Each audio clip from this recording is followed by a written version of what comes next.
তেলেঙ্গানাৰ ৰাজনীতিত পিতৃ কন্যাৰ সংঘাত নতুন দল গঠন কৰি পিতৃ কেচিআৰক প্ৰত্যাহ্বান জনালে জীয়াৰী কবিতাই তেলেঙ্গানাৰ ৰাজ্যত সৃষ্টি হৈছে নাটকীয় পৰিৱৰ্তনৰ নতুন দল গঠনৰ আঁৰত আছে নেকি কিবা ৰহস্য হয় তেলেঙ্গানাৰ ৰাজ্যৰ ৰাজনীতিত এক নাটকীয় পৰিৱৰ্তনৰ সৃষ্টি হৈছে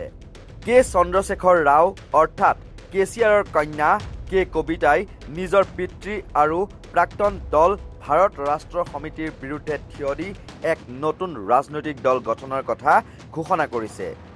এই নতুন দলটোৰ নাম দিয়া হৈছে তেলেঙ্গানা ৰাষ্ট্ৰ সেনা বা TRS এই নামটো বাছনি কৰাৰ আঁৰত এক গভীৰ ৰণনীতি থকা বুলি ৰাজনৈতিক পৰ্যবেক্ষকসকলে ধাৰণা কৰিছে এসময়ত কেচিআৰে যি তেলেঙ্গানা ৰাষ্ট্ৰ সমিতিৰ জৰিয়তে পৃথক ৰাজ্যৰ আন্দোলন সফল কৰিছিল সেই নামটোৰ সৈতে মিল থকা শব্দ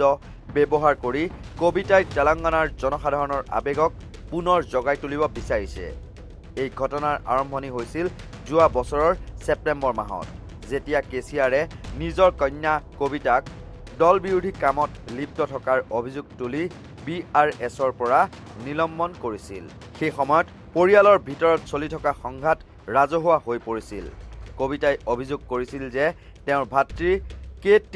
ৰামা ৰাও বা KTRৰ নেতৃত্বত দলৰ ভিতৰতে তেওঁৰ বিৰুদ্ধে এক ষড়যন্ত্ৰ ৰচনা কৰা হৈছিল এই সম্পৰ্কে তেওঁ পিতৃলৈ পত্ৰ লিখি ন্যায় বিচাৰিছিল যদিও পিতৃয়ে পুত্ৰৰ পক্ষ লোৱাৰ বাবেই তেওঁক দলৰ পৰা বাহিৰ কৰি দিয়া হয়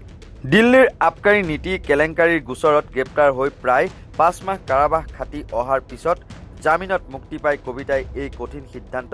গ্ৰহণ কৰে নতুন দল ঘোষণা কৰাৰ সময়ত তেওঁ অতি দৃঢ়তাৰে ছ'চিয়েল মিডিয়াত প্ৰকাশ কৰিছে যে তেওঁলোকৰ সংগ্ৰাম এতিয়া আৰম্ভ হ'ল আৰু কোনো বাধা বা প্ৰত্যাহ্বানৰ আগত তেওঁলোক পিছুৱাই নাযায় যোৱা 10 বছৰত তেলেঙ্গানাৰ ৰাইজে যি আশা কৰিছিল সেয়া পূৰণ নোহোৱাৰ কথা উল্লেখ কৰি কবিতাই এই নতুন যাত্ৰাত জনসাধাৰণক তেওঁৰ সৈতে যোগ দিবলৈ আহ্বান জনাইছে পিতৃৰ সাম্ৰাজ্যৰ বিৰুদ্ধে কন্যাৰ এই বিদ্ৰোহে আগন্তুক দিনত তেলেঙ্গানাৰ ৰাজনৈতিক পৰিৱেশক কি দিশলৈ লৈ যায় সেয়া লক্ষণীয় হ'ব নিউজ ডেস্কৰ ৰিপৰ্ট নৰ্থ ইষ্ট নাও